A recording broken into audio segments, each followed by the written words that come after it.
So, good morning guys. This is Autoboyson.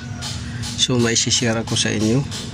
Kung nakakaranas na kayo guys ng delay shifting, tapos may shift shock. So, ito panoorin nyo to guys. Kahit anong sasakyan.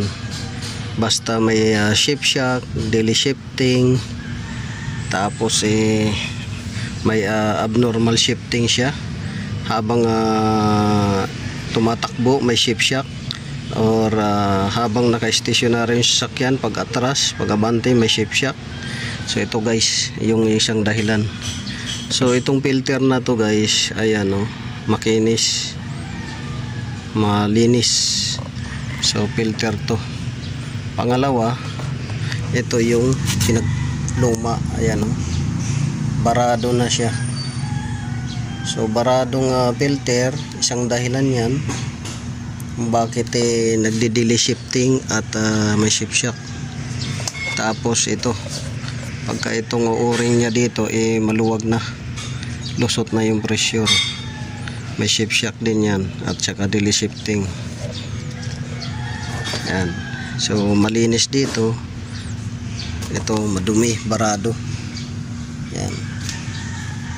Tsaka ito yung oil na yan, sobrang itim na parang engine oil na yung kasing itim.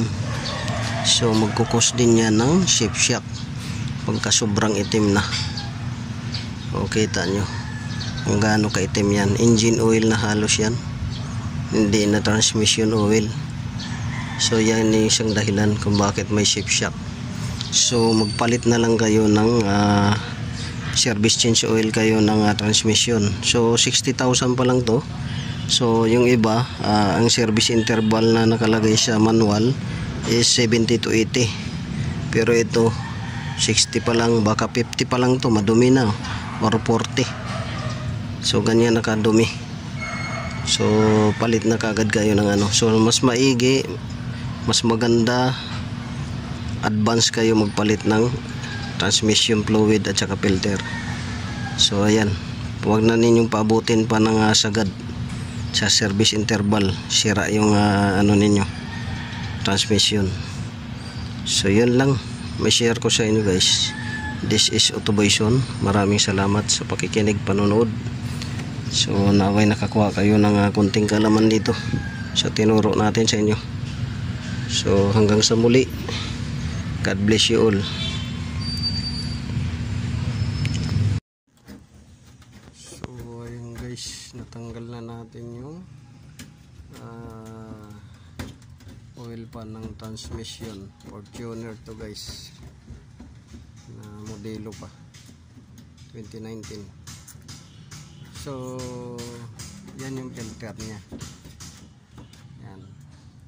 So tatanggalin lang ninyo isa, dalawa, tatlo, apat, lima, anim, pito, walo, siyam, sampung Gs. So itong plate na to, kahit din na ninyo tanggalin. So yan, mahuhugot na ninyo yan. Tapos papalit kayo ng oil filter ito.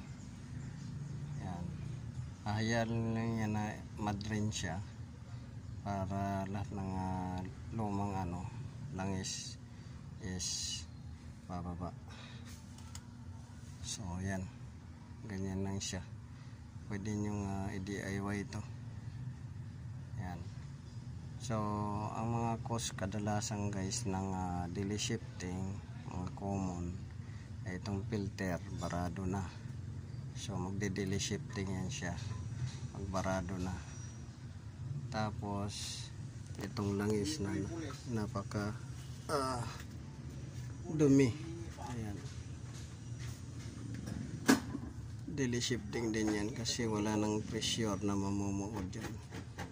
Kita nyo naman napakadumi. So pag madumi yung langis ninyo sa transmission, kagaya nyan parang engine oil na, magde-delay shifting yan. Tapos magbabara na to dahil wala na yung purities at viscosity niya, bagsak na. So yan, sana nakatulong sa inyo.